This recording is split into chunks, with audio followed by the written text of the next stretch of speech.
আমাদের অ্যাকাউন্টের সঙ্গে ডিবিটি আধার লিঙ্ক যদি না থাকে, ডিবিটি আধার লিঙ্ক আমাদেরকে কিভাবে করতে হবে এবং ডিবিটি আধার লিঙ্ক করে নিলে আমরা সরকারি প্রকল্পের যে কোনো টাকা এখন ডিবিটি লিঙ্ক এর মাধ্যমে আমাদের অ্যাকাউন্টে আসবে।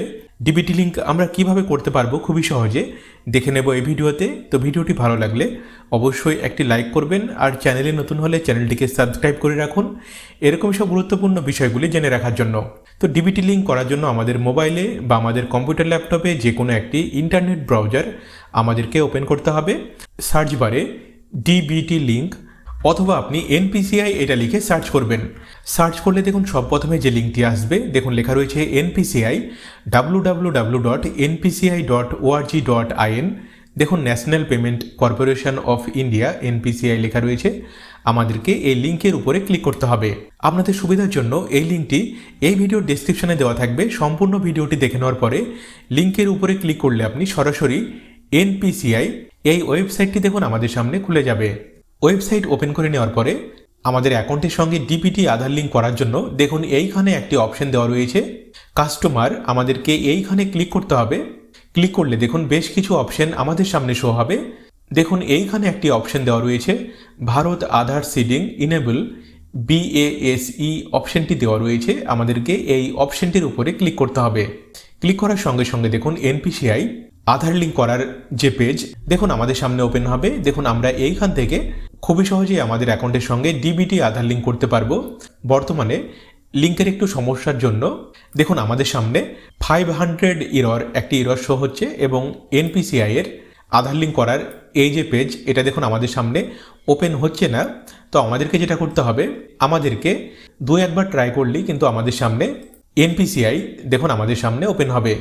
তো দেখুন এইখান থেকে আমাদের অ্যাকাউন্টের সঙ্গে ডিবিটি আধার লিঙ্ক করার জন্য দেখুন সব উপরে যে অপশনটি দেওয়া রয়েছে আধার সিডিং অর ডিসিডিং, আমাদেরকে এই অপশনটির উপরে ক্লিক করতে হবে।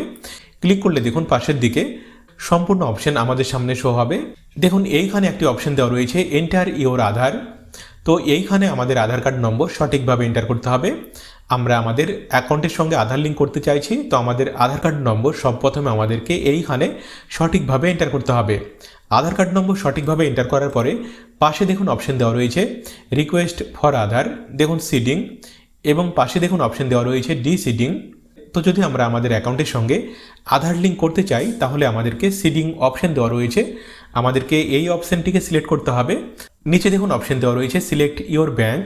দেখুন এইখানে ক্লিক করে আমাদের যে ব্যাঙ্কে অ্যাকাউন্ট রয়েছে সেই ব্যাঙ্কের নাম আমাদেরকে এইখান থেকে দেখুন প্রায় সবকটি ব্যাঙ্কের নাম এইখানে লেখা রয়েছে। এই ব্যাঙ্কের মধ্যে থেকে আমাদের যে ব্যাঙ্কে অ্যাকাউন্ট রয়েছে সেই ব্যাঙ্কের নাম আমাদেরকে এইখানে সব প্রথমে আমাদেরকে সিলেক্ট করতে হবে। পাশে দেখুন অপশন দেওয়া রয়েছে সিডিং টাইপ। দেখুন প্রথমে অপশন দেওয়া রয়েছে ফ্রেশ সিডিং। তো যদি আপনার আধার কার্ড কোনো অ্যাকাউন্টের সঙ্গে লিঙ্ক না থাকে, আপনার অ্যাকাউন্টের সঙ্গে নতুনভাবে লিঙ্ক করার জন্য আপনাকে ফ্রেশ সিডিং অপশনটি দেওয়া রয়েছে, আপনাকে এই অপশনটির উপরে টিক করতে হবে। নিচে দেখুন অপশন দেওয়া রয়েছে movement same bank with another account. যদি আপনার একই ব্যাঙ্কে একাধিক অ্যাকাউন্ট থাকে এবং আপনি যদি আপনার এক অ্যাকাউন্ট থেকে অন্য কোনো অ্যাকাউন্টে আধার লিঙ্ক করতে চান তাহলে দেখুন 2 নম্বরে যে অপশনটি same bank with another account option দেওয়া রয়েছে, আমাদেরকে এই অপশনটিকে সিলেক্ট করতে হবে। এবং 3 নম্বরে যে অপশনটি দেওয়া রয়েছে movement from one bank to other bank. তো যদি আমাদের একাধিক ব্যাঙ্কে অ্যাকাউন্ট থাকে, ধরুন আমাদের স্টেট ব্যাঙ্কে এবং পাঞ্জাব ন্যাশনাল ব্যাঙ্কে অ্যাকাউন্ট রয়েছে, আমরা স্টেট ব্যাঙ্কের অ্যাকাউন্ট থেকে পাঞ্জাব ন্যাশনাল ব্যাঙ্কের অ্যাকাউন্টে ডিবিটি লিঙ্ক করতে চাইছি, তাহলে আমাদেরকে এই 3 নম্বরের যে অপশনটি সেটা আমাদেরকে এইখানে সিলেক্ট করতে হবে। আমার ক্ষেত্রে ফ্রেশ সিডিং হবে, তো আমি এইখানে ফ্রেশ সিডিং অপশনটি দেওয়া রয়েছে, আমাদেরকে এই অপশনটিকে সিলেক্ট করতে হবে। নিচে দেখুন অপশন দেওয়া রয়েছে অ্যাকাউন্ট নম্বর, এইখানে আমাদের অ্যাকাউন্ট নম্বরটিকে সঠিকভাবে এন্টার করতে হবে। পাশে দেখুন অপশন দেওয়া রয়েছে কনফার্ম অ্যাকাউন্ট নম্বর। তো আমাদের অ্যাকাউন্টটিকে কনফার্ম হওয়ার জন্য আরও একবার আমাদেরকে এইখানে অ্যাকাউন্ট নম্বরটিকে সঠিকভাবে এন্টার করতে হবে। অ্যাকাউন্ট নম্বর সঠিকভাবে এন্টার করার পরে নিচে দেখুন বাই সাবমিটিং মাই আধার, এইখানে একটি টিক করতে হবে। এবং নিচে দেখুন কিছু ক্যাপচার টেক্সট বা ক্যাপচার কোড দেওয়া রয়েছে, এগুলোকে দেখে দেখে সঠিকভাবে আমাদেরকে এই ক্যাপচার কোডগুলিকে এইখানে সঠিকভাবে এন্টার করতে হবে। এবং নিচে দেখুন সাবমিট অপশন দেওয়া রয়েছে, আমাদেরকে এইখানে ক্লিক করতে হবে। ক্লিক করার পরে দেখুন কিছু টার্মস অ্যান্ড কন্ডিশন আমাদের সামনে শো হবে। আমাদেরকে জাস্ট এই পেজের একেবারে নিচের দিকে আসতে হবে। নিচের দিকে এসে দেখুন এইখানে এগ্রি অ্যান্ড কন্টিনিউ অপশন দেওয়া রয়েছে, আমাদেরকে এইখানে ক্লিক করতে হবে।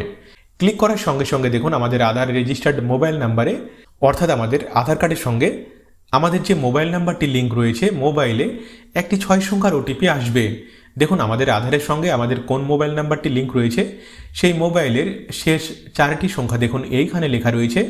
এই মোবাইলে 6 সংখ্যার একটি ওটিপি আসবে। ওটিপি দেখে নিয়ে ওটিপি সঠিকভাবে আমাদেরকে এইখানে সঠিকভাবে এন্টার করতে হবে এবং ওটিপি সঠিকভাবে এন্টার করার পরে নিচে দেখুন কনফার্ম অপশন দেওয়া রয়েছে, আমাদেরকে এইখানে ক্লিক করতে হবে। কনফার্ম এর উপরে ক্লিক করার পরে দেখুন আমাদের ব্যাংক থেকে কনফার্ম হওয়ার জন্য আরও একবার কনফার্ম অপশন আমাদের সামনে শো হবে, আমাদেরকে এইখানে আরও একবার কনফার্ম করতে হবে। কনফার্ম করার পরে জাস্ট আমাদেরকে কয়েক সেকেন্ড অপেক্ষা করতে হবে। দেখুন লেখা উঠেছে আধার সিডিং ইন পেন্ডিং স্ট্যাটাস, আমাদেরকে জাস্ট কয়েক সেকেন্ড অপেক্ষা করতে হবে এবং কয়েক সেকেন্ডের মধ্যেই যদি আমাদের অ্যাকাউন্টের সঙ্গে আধার লিঙ্ক হয়ে যায় তাহলে দেখুন লেখা উঠবে আধার সিডিং, দেখুন স্ট্যাটাস, দেখুন সাকসেসফুল লেখা উঠবে এবং দেখুন আমাদের আধারের সঙ্গে দেখুন সাকসেসফুলি আমাদের যে অ্যাকাউন্ট নম্বর সেটা দেখুন লিঙ্ক হয়ে গেছে, দেখুন এটা লেখা উঠবে। কিন্তু অনেক ক্ষেত্রে বর্তমানে লিঙ্কের সমস্যার কারণে দেখুন আমাদের সামনে alert no response receive cancel by NPCI এই এরর যদি আমাদের সামনে শো হয়, আরও কয়েকবার আপনাদেরকে ঠিক এইভাবে ট্রাই করতে হবে এবং দেখবেন আপনাদের অ্যাকাউন্টের সঙ্গে ডিবিটি আধার লিঙ্ক যেটা দেখবেন হয়ে যাবে।